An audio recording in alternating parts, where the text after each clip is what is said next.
आज 3 दिसंबर 2021 हम लोग पंजाब के लुधियाना के एक आलू के खेत का इस समय हम लोग अवलोकन कर रहे हैं। आइए इसके बारे में मैं कुछ खास जानकारी लेता हूं। अपना शुभ नाम बताएंगे? अमरिंदर सिंह। अच्छा, ये पिंड कौन सा है? मानकी। अच्छा, जिला लुधियाना। बहुत सही। इस समय मैं देख रहा हूँ ये आलू का फसल है, बिल्कुल लहराता हुआ हमें दिखाई दे रहा है। अब मैं किसान साथियों से अनुरोध करूंगा कि इसी तरीके से लहराता हुआ फसल लेने के लिए आपको क्या क्या काम करना चाहिए।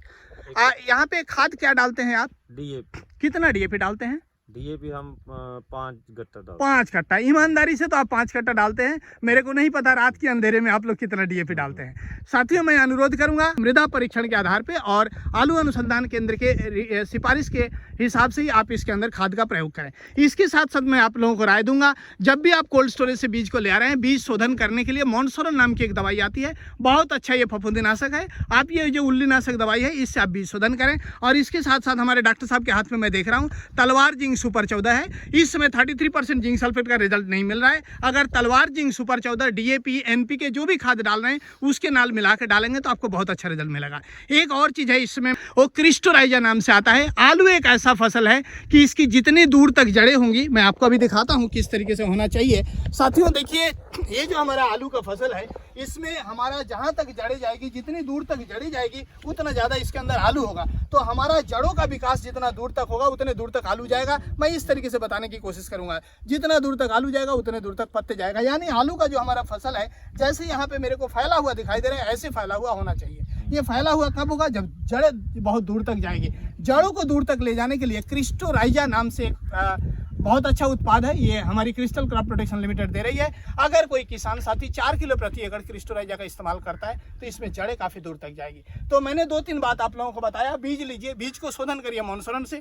उसके बाद मैंने आप लोगों को बताया जो भी रासायनिक खाद डाल रहे हैं मृदा परीक्षण के आधार पर और आलू अनुसंधान केंद्र का जो सिफारिश है उसी को मद्देनजर रखते हुए रासायनिक खाद डालें। उसके साथ आप तलवार जिंक सुपर 14 दीजिए। तलवार जिंक सुपर 14 मैं इसलिए बता रहा हूँ क्योंकि ये जो है ये हर तरह के खाद के साथ मिलाकर डाल सकते हैं, हर तरह की मिट्टी में काम करेगी, खाद अपना काम करेगा और ये जिंक अपना काम करेगी। इसी तरीके से ये जिंक होगा, इसको आप मिलाकर डालिए। और क्रिस्टोराइजा अगर आप डालेंगे जमीन के अंदर तो क्या होगा? जड़ें दूर तक जाएगी, जितने दूर तक जड़ें जाएगी उतना बढ़िया उसके अंदर आलू बनेगा, पैदावार बहुत अच्छा आएगा।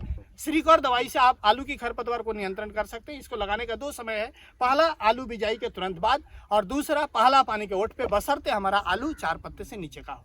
बराबर है। जैसे ही हमारा आलू बाहर आ गया, हमें उस फसल को कीड़े से बचाना है, हमें उसको बीमारी से बचाना है। याद रखिएगा, हमारा पत्ता कैसा होना चाहिए? हमारा पत्ता रसीला होना चाहिए, हमारा पत्ता चमकीला होना चाहिए, हमारा पत्ता चौड़ा होना चाहिए, हमारा पत्ता काला होना चाहिए, हमारा पत्ता खुला हुआ होना चाहिए। इस तरीके का होना चाहिए। ये कैसे होगा? यहाँ पे दिक्कत क्या आएगी? यहाँ पे कीड़े का प्रकोप होता है, यहाँ पे बीमारी आती है। तो ये बीमारी और कीड़े आए उसके बाद मैं इलाज करूँ, इससे बढ़िया ये है ठीक कीट का प्रकोप होने से पहले ही हम उसका नियंत्रण कर लें। हम इसको नियंत्रण करने के लिए काम कर सकते हैं। एक हम रस चूसक कीटनाशक ले सकते हैं। रस चूसक कीटनाशक में एक्स्ट्रा सुपर या नियो सुपर ले सकते हैं। इसके साथ एंटीबायोटिक लीजिए, क्रिस्टोसाइक्लिन नाम से मार्केट में अवेलेबल है। और फंजीसाइड की अगर मैं बात करूं तो हमारी बीर जी के हाथ में बहुत अच्छी फंजीसाइड है, प्लूटन नाम से। इसका किसानों को काफी अच्छा रिजल्ट मिल रहा है, आप इसका स्प्रे कर सकते हैं। याद रखिएगा, जब आसमान में बादल छाया हुआ है, सूरज की रोशनी नहीं दिखाई दे रही है, ह्यूमिडिटी 95% हो गया है, हल्की फुल्की बूंदाबांदी हो रही है और पूर्वा हवा चल रहा है, तो उसी समय आलू में बीमारी आती है।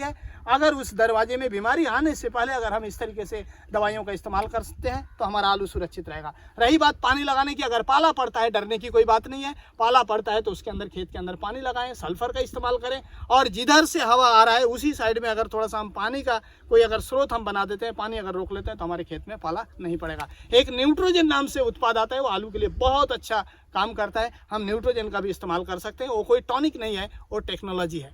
आपका फसल इसी तरीके से लहराता रहे, आप स्वस्थ रहें, आप संपन्न रहें, आप लोग आगे बढ़ें। इसी शुभकामनाओं के साथ मैं अपनी पूरी टीम के साथ आप लोगों से विदा लेता हूं। बहुत बहुत धन्यवाद।